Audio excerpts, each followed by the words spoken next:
వినడానికి చాలా సింపుల్గా అనిపించే ఒక చెక్ బౌన్స్ కేసు ఏకంగా సుప్రీంకోర్టు దాకా వెళ్ళింది. కేవలం 2 రోజులు, జస్ట్ 2 రోజుల ఆలస్యం, ఒక చిన్న ప్రొసీజరల్ మిస్టేక్ దాదాపు 11 ఏళ్లుగా నడుస్తున్న కేసును మొత్తం తలకిందులు చేసేసింది. అసలిది ఎలా జరిగిందో ఈరోజు చూద్దాం. మన న్యాయ వ్యవస్థలో చిన్న చిన్న నియమాలు అంటే ప్రొసీజర్ ఎంత పవర్ఫుల్లో చెప్పడానికి ఇంతకన్నా మంచి ఉదాహరణ దొరకదేమో. అవును, మీరు విన్నది కరెక్టే. ఒక మామూలు చెక్ బౌన్స్ కేసు మన కోర్టుల్లో ఒక దశాబ్దానికి పైగా అంటే 11 సంవత్సరాలు నడిచింది. కాని షాకింగ్ విషయమేంటంటే ఆ 11 ఏళ్ల సుదీర్ఘ పోరాటం తర్వాత కేసు మొదట్లోనే జరిగిన ఒక చిన్న పొరపాటు, అది కేవలం 2 రోజుల ఆలస్యం వల్ల మొత్తం కేసుని కొట్టేశారు. అసలిది ఎలా సాధ్యం? 2 రోజుల చిన్న ఆలస్యం 11 ఏళ్ల న్యాయ పోరాటాన్ని ఎలా మాయం చేయగలదు? పదండి, ఎస్ నగేష్ వర్సెస్ శోభా ఎస్ ఆరాధ్య కేసులో దాగి ఉన్న ఈ న్యాయ రహస్యాన్ని మనం ఛేదిద్దాం. సరే, అసలీ కథ ఎక్కడ మొదలైందో చూద్దాం. టైం ట్రావెల్ చేసి వెనక్కి వెళ్తే ఇది స్టార్ట్ అయింది 2010లో. కథేంటంటే శోభా ఎస్ ఆరాధ్య, ఆమె భర్త కలిసి ఎస్ నగేష్ అనే వ్యక్తికి ఇల్లు కొనుక్కోడానికి, ఇతర అవసరాల కోసం 5,40,000 రూపాయలు అప్పుగా ఇచ్చారు. దానికి గ్యారంటీగా నగేష్ జూలై 10, 2013 తేదీతో ఒక పోస్ట్ డేటెడ్ చెక్ ఇచ్చారన్నమాట. ఇక సీన్ కట్ చేస్తే జూలై 17, 2013న ఆ చెక్ని బ్యాంకులో వేశారు. కాని ఊహించినట్టే అకౌంట్లో డబ్బుల్లేక బౌన్స్ అయింది. సరే, చట్టప్రకారం జరగాల్సిన ప్రాసెస్ మొదలైంది. శోభ ఆగస్టు 13న నగేష్కి లీగల్ నోటీస్ పంపించారు. డబ్బు కట్టడానికి 15 రోజుల టైమిచ్చారు. కాని నగేష్ ఆ గడువులోగా డబ్బు చెల్లించలేదు. ఇక్కడ ఓ చిన్న ట్విస్ట్ ఉంది. రిజిస్టర్డ్ పోస్ట్లో పంపిన ఆ నోటీస్ని నగేష్ తీసుకోలేదు. కాని చట్టం దీన్ని అంత తేలిగ్గా వదిలిపెట్టదు. దీన్నే డీమ్డ్ సర్వీస్ అంటారు. అంటే కరెక్ట్ అడ్రస్కి పంపినప్పుడు అవతలి వ్యక్తి కావాలనే తీసుకోకపోయినా నోటీస్ అఫీషియల్గా వాళ్లకి అందినట్టే లెక్క. సో లీగల్గా నగేష్కి నోటీస్ చేరినట్లే. ఇక్కడిదాకా అంతా ప్రొసీజర్ ప్రకారమే జరిగింది. కాని అసలు సిసలైన సమస్య, ఈ మొత్తం కేస్ గతిని మార్చేసిన ఆ పెద్ద పొరపాటు ఇక్కడే జరిగింది. చట్టం ఏం చెప్తుందంటే ఆ 15 రోజుల గడువు ముగిశాక శోభ సరిగ్గా నెల రోజులు అంటే 30 రోజుల లోపు కోర్టులో ఫిర్యాదు చెయ్యాలి. ఇది చాలా స్ట్రిక్ట్ రూల్ అనమాట. కాని ఏం జరిగిందంటే ఆమె ఆ డెడ్లైన్ మిస్ అయ్యారు. అది 2 రోజులు. అక్టోబర్ 9, 2013న కంప్లైంట్ ఫైల్ చేశారు. కథ మొత్తం మలుపు తిప్పింది ఆ 2 రోజుల ఆలస్యమే. ఇక్కడే అసలు చిక్కొచ్చి పడింది. ఆలస్యం చేయడమే కాదు, తన కంప్లైంట్లో కేసుని టైంలోనే ఫైల్ చేసినట్టు తప్పుగా మెన్షన్ చేశారు. ఈ ఒక చిన్న తప్పుడు స్టేట్మెంట్ మీదే మొత్తం కేసు భవిష్యత్తు ఆధారపడి ఉంది. ఇక ఆ ఫిర్యాదును అందుకున్న మెజిస్ట్రేట్ అది గడువులోపే వచ్చిందనుకుని వెంటనే కాగ్నిజెన్స్ తీసుకున్నారు. కాగ్నిజెన్స్ అంటే ఏంటంటే సింపుల్గా చెప్పాలంటే కోర్టు ఆ కేసుని విచారణకి యాక్సెప్ట్ చేసిందనమాట. ఆ టైంలో ఆ 2 రోజుల ఆలస్యం జరిగిందన్న విషయం ఆయన గమనించలేదు. ఇప్పుడు చూడండి, ఈ కేసులో జరిగిన అసలు పొరపాటు ఇదే.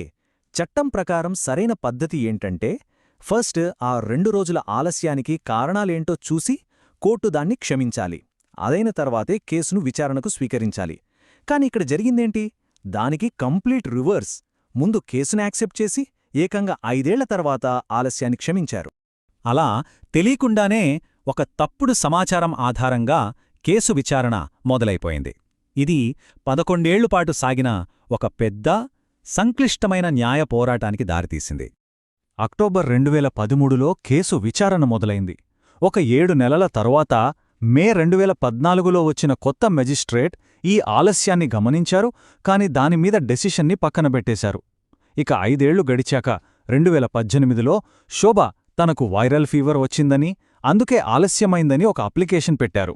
అప్పుడు మెజిస్ట్రేట్ ఆ 2 రోజుల ఆలస్యాన్ని అఫీషియల్గా క్షమించారు. ఈ తలకిందులైన ప్రొసీజర్ని పట్టుకుని నగేష్ వెంటనే హైకోర్టు మెట్లెక్కారు. నగేష్ వాదన చాలా సింపుల్ అండ్ క్లియర్. ప్రొసీజర్ తప్పుగా జరిగింది. ఫస్ట్ ఆలస్యాన్ని క్షమించి ఆ తర్వాతే కేసును తీసుకోవాలి. ఇక్కడ అలా జరగలేదు. కాబట్టి కేసు చెల్లదు అన్నారు. కాని హైకోర్టు దీన్ని వేరేలా చూసింది. ఓకే, ఆర్డర్ మారింది. కానీ చివరికి ఆలస్యాన్ని క్షమించాం గదా, సో ఇది ఒక క్యూరబుల్ ఇర్రెగ్యులారిటీ, అంటే సరిదిద్దగల చిన్న పొరపాటే అని చెప్పి నగేష్ పిటిషన్ని కొట్టేసింది. ఇక నగేష్కున్న చివరి ఆప్షన్ సుప్రీంకోర్టు. అక్కడే ఈ కేసు గమనం పూర్తిగా మారిపోయింది. సుప్రీంకోర్టు దీన్ని కేవలం ఒక చిన్న పొరపాటుగా చూడలేదు. దీనిని ఒక ప్రాథమిక సూత్రానికి సంబంధించిన విషయంగా చూసింది. సుప్రీంకోర్టు నేరుగా నెగోషియబుల్ ఇన్స్ట్రుమెంట్స్ యాక్ట్లోని సెక్షన్ 142(1)(bని ఓపెన్ చేసింది. అందులో వాడిన పదాలు చాలా స్పష్టంగా ఉన్నాయి.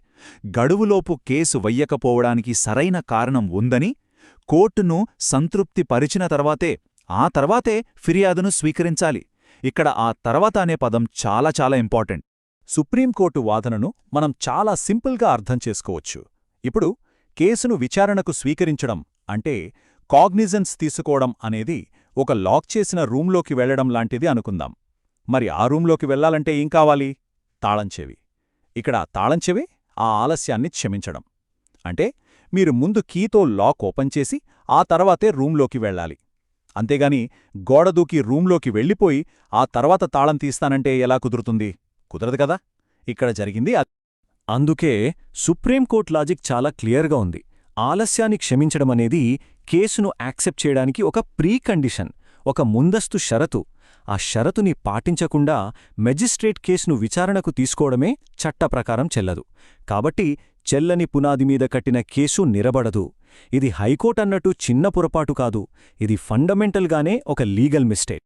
చట్టంలో ఈ టైం లిమిట్సు ఎందుకు ఇంత స్ట్రిక్ట్గా ఉంటాయి? ఎందుకంటే నిందితుణ్ణి కూడా అనవసరంగా ఏళ్ల తరబడి కోర్టుల చుట్టూ తిప్పకూడదు కదా. అందుకే ప్రతి స్టెప్కి ఒక డెడ్లైన్ పెట్టారు. ఇది అచ్చం రైలు టికెట్ లాంటిది. టైంకి ప్లాట్ఫామ్ మీద ఉండాలి. రైలు వెళ్ళిపోయాక 2 నిమిషాలు లేటుగా వచ్చి నన్ను ఎక్కించుకోండి అంటే ఎలా కుదరదో ఇక్కడ కూడా అంతే. మరి ఈ కఠినమైన సూత్రం ఆధారంగా సుప్రీంకోర్టు ఫైనల్గా ఇచ్చిన తీర్పేంటి? దాని రిజల్ట్ ఏంటి? ఒక్కసారి గుర్తు చేసుకుందాం. ఈ మొత్తం కథ మొదలైంది 5,40,000 రూపాయల అప్పుతో. సుప్రీంకోర్టిచ్చిన తీర్పు చాలా స్పష్టంగా, కఠినంగా ఉంది. మెజిస్ట్రేట్ వేసిన మొదటి అడుగే చట్టవిరుద్ధమైనప్పుడు దానిమీద కట్టిన 11 ఏళ్ల విచారణ అనే భవనం మొత్తం కూలిపోవాల్సిందే అని చెప్పింది. మొత్తం ప్రొసీడింగ్స్ని రద్దు చేసింది. అంటే 11 ఏళ్ల టైము, డబ్బు, కష్టం అన్నీ బూడిదలో పోసిన పన్నీరయ్యాయి. కోర్టు అసలు నగేష్ అప్పు తీసుకున్నాడా లేదా అనే విషయంలోకి వెళ్లనేలేదు. ఎందుకంటే కేసు మొదలైన పద్ధతి తప్పు కాబట్టి. చూడండి, ఈ కేసులో ప్రొసీజర్ గెలిచింది, చట్టం నిలబడింది. కాని ఒక ప్రశ్న మనల్ని వెంటాడుతూనే ఉంటుంది. 5,40,000 రూపాయలు అప్పుగా ఇచ్చి 11 ఏళ్లు కోర్టుల చుట్టూ తిరిగి చివరికి శోభకు ఏం దక్కింది? కేవలం ఒక చిన్న ప్రొసీజర్లో జరిగిన పొరపాటు వల్ల అప్పు తీసుకున్న వ్యక్తికి ఏ బాధ్యత లేకుండా పోయింది. ప్రక్రియ గెలిచింది, చట్టం నిలబడింది. కాని నిజంగా న్యాయం జరిగిందా? ఈ ప్రశ్నతోనే ఈ విశ్లేషణను ముగిద్దాం.